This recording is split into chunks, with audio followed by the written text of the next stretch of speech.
Hi there! Today I'm going to show you how to create an additional API key in order to grant others access to your data subscription. To start, we go to Intrinio.com and select Account at the top right corner. Then go to Profile.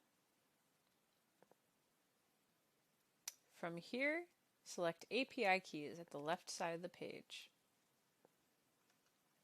Here you can see all API keys that have been created on your account. If it's a brand new account, you will only see the sandbox and the production. We will then go to Add API Key at the right. Here, you can type in the name or something that you can reference in the future so that you know exactly who's using this key.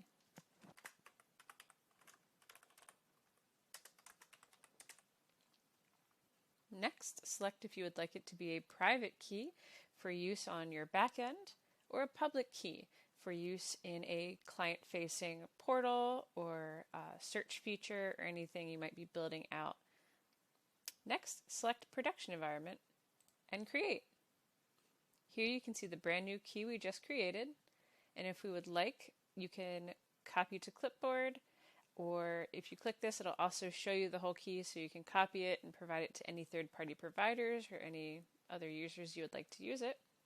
Next, you can go to Details, and you can add collaborators via this box.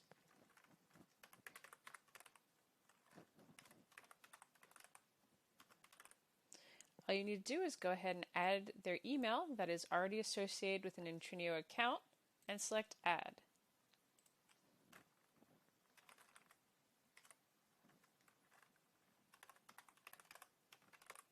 If you were to go and add an email that is not in the Intrinio system, you will get an error that the user does not exist, and that user will then need to go ahead and create an Intrinio account.